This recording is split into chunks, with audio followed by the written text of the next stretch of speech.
Bueno, muy bien. ¿Puede Bolivia seguir el camino de Venezuela? Vamos a preguntarle esto a Inés Capdevila. Ine, a ver. Hola, Elio. Yo te diría que comparten un montón de raíces las dos crisis que pusieron a Venezuela en una encrucijada en 2013 y que están poniendo hoy a Bolivia en la misma encrucijada. Y ahí es donde probablemente la decisión de un solo hombre, que es Evo Morales, determine qué camino sigue Bolivia. Si el de Venezuela o una recomposición de la crisis, una recomposición de los acuerdos con la oposición y por ahí nuevas elecciones. A ver, vamos a comparar gobierno con gobierno. Exactamente. Básicamente las crisis tienen el mismo origen. Es, por un lado, las elecciones de... Vamos a apartar el periodo chavista de Venezuela, que ya venía la decadencia del gobierno venezolano. Chávez, antes de morir, antes de partir, le deja a La Habana, le deja el poder a Maduro. Maduro, una vez muerto Chávez, convoca elecciones. Ya la oposición estaba muy fuerte y se estaba uniendo detrás de Enrique Capriles. En ese momento, elecciones 2013, gana Maduro por un 2% aproximadamente, súper cuestionado. Y ahí la oposición envalentonada toma la calle y la va ganando progresivamente hasta llegar a lo que es hoy. La génesis es precisamente la misma que hoy está viviendo Bolivia. Claro. Un resultado electoral cuestionado. Muy justo también. Muy justo a un punto. Un punto que lo saca, lo salva del balotaje a Evo Morales y lo hace ganar en la elección con su peor performance electoral. Porque no es un punto de diferencia. Es un punto, para que no haya balotaje. Que no haya balotaje, exacto. Sí, pero que es crucial porque en la historia por supuesto, pero digo, para no confundir a la audiencia, digo, no es un punto de diferencia. No, pero es un punto que lo salva del balotaje.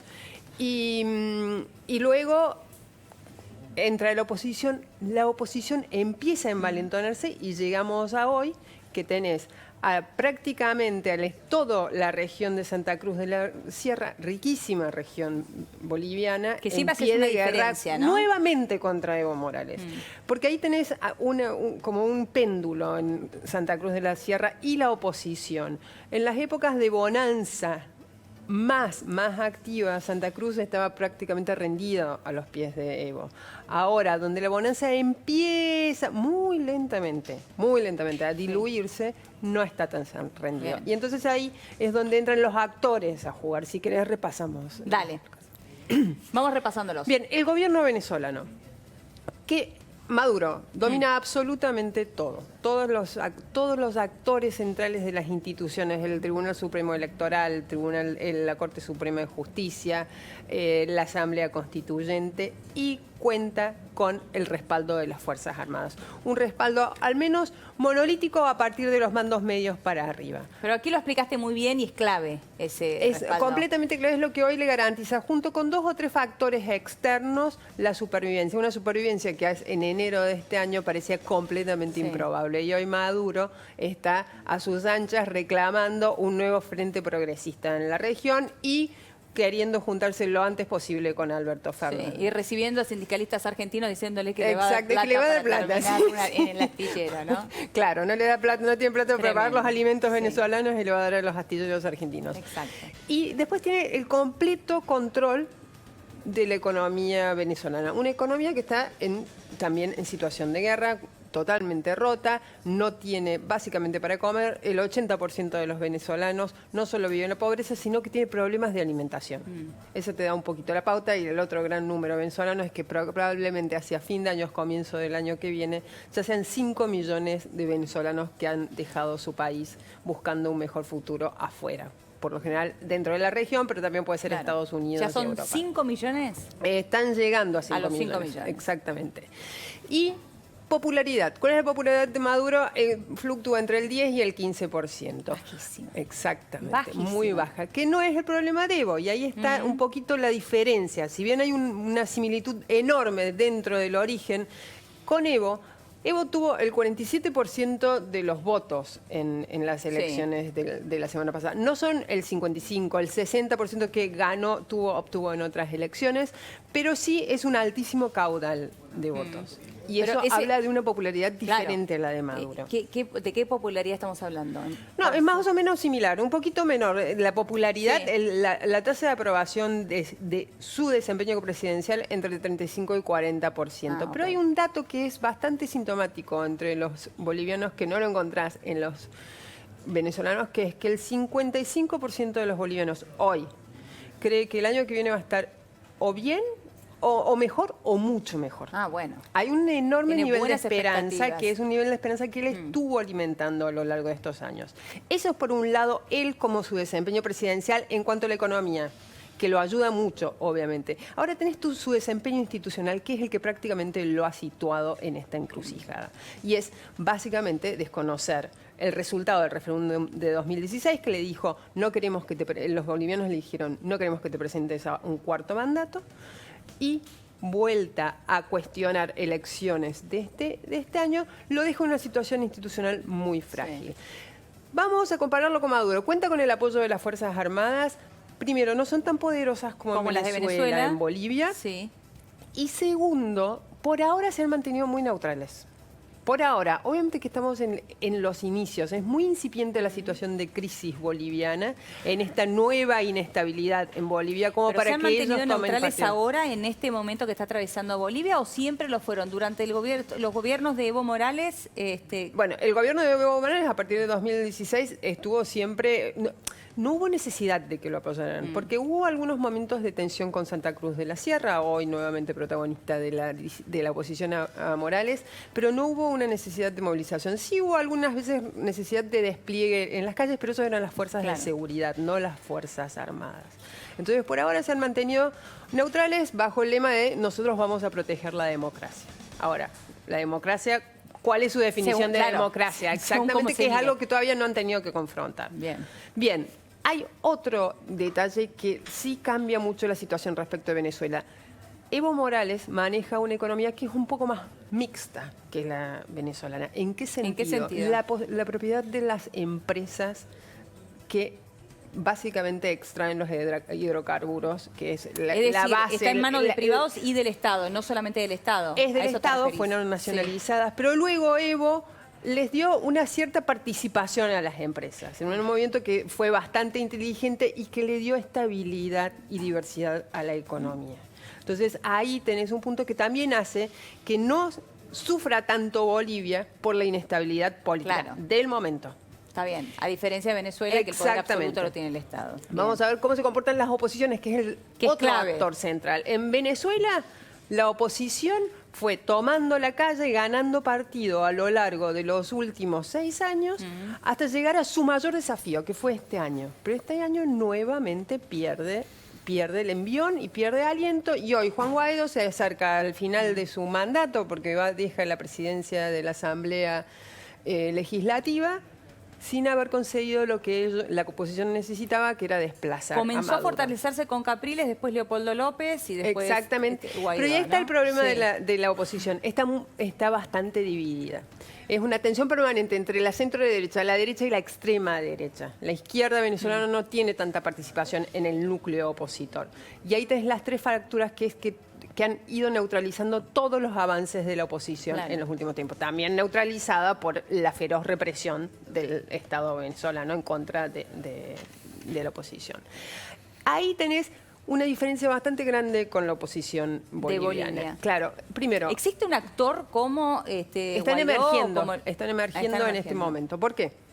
La oposición tampoco se renovó. Así como Evo no buscó un delfino o una delfina, la oposición tampoco se renovó. Y tuvo que apelar a alguien que ya fue presidente, que es Carlos Mesa, un dirigente del centro, a veces movido a la centroizquierda o a veces a la centroderecha, bastante híbrido. Apeló a él, que tuvo un buen desempeño diplomático en el caso de la salida al mar con Chile, como una figura de prestigio detrás de la cual se aglutinó toda la oposición, la de derecha, la de izquierda, absolutamente todo, y llegó con mucha fuerza a las elecciones. Decreciente la fuerza, porque el año pasado, si eran las elecciones, ganaba en primera prácticamente Mesa. Pero ahora esa moderación de Mesa está siendo corrida a un costado por Santa Cruz, por la dirigencia económica de Santa Cruz, precisamente, que ya pasó esto con Evo, al principio de Evo. Santa Cruz, el gran enemigo, y ahora emerge uno de los líderes de estos cabildos, de estos comités cívicos, que se llama Luis Fernando Camacho, que está verdaderamente movilizando las masas y se radicaliza. ¿Cómo se radicaliza? Dice, nosotros no aceptamos más que venga la OEA y diga si hubo fraude o no hubo fraude. Nosotros lo que queremos es que Evo se vaya. Ni siquiera queremos nuevas elecciones. Queremos que Evo deje el poder.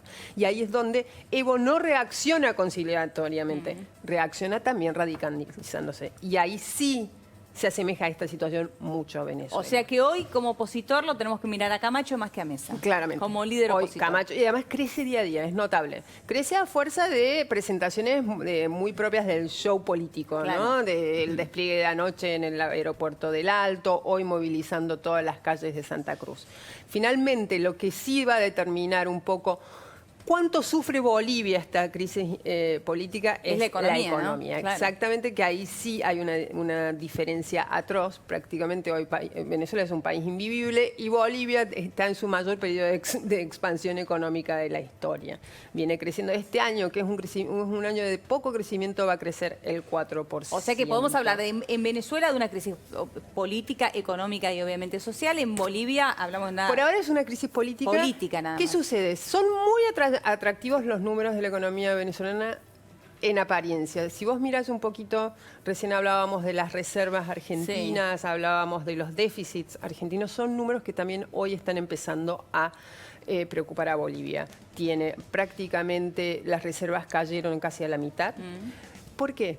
Porque, y esto seguramente pueda explicarlo mejor Gaby, tienen una especie de el dólar atado. Desde 2011 lo tienen a los bolivianos por 6,7 bolivianos compras un dólar. La misma cotización en 8 años. 8 años. Exactamente.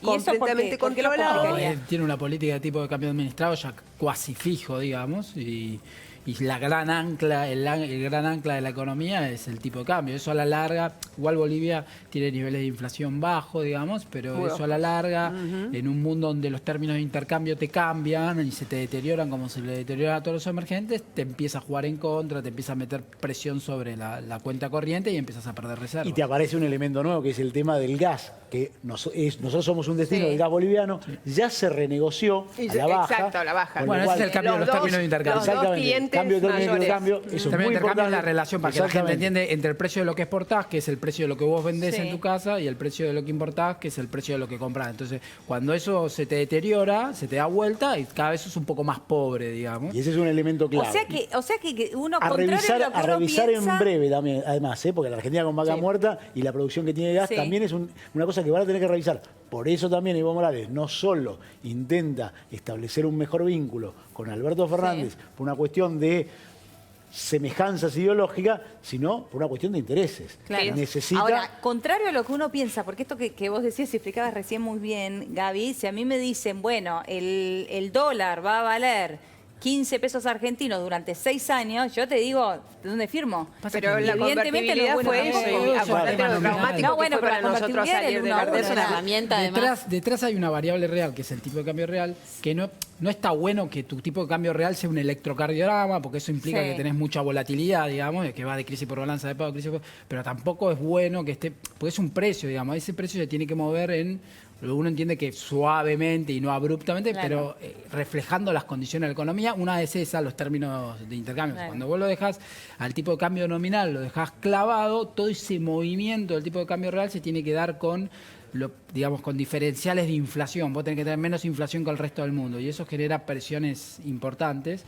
y esos ajustes nunca son tan rápidos como deberían, lamentablemente. No, además hay otra... Y eso te genera presiones sobre la cuenta corriente, pérdida de reservas. Genera mucha presión financiera, pero también hay un elemento que se agrega a la inestabilidad política. Los bolivianos tienen la misma relación traumática que nosotros con la moneda local y con el dólar. O sea, tienen apego al dólar, siempre lo tuvieron. Morales logró sacarlos de ahí, logró devolver a los bolivianos a sus pesos. Claro. Y hoy cualquier movimiento puede agregarle a esta crisis política un elemento que la desestabilice aún más. Claro. Entonces, son varias las decisiones que tiene que tomar Morales para evitar que Bolivia siga el camino de Venezuela, porque es muy probable que lo pueda seguir. ¿Cuáles son las decisiones? ¿Cuánto se radicaliza? ¿Cuánto él confía en la OEA para el conteo de votos?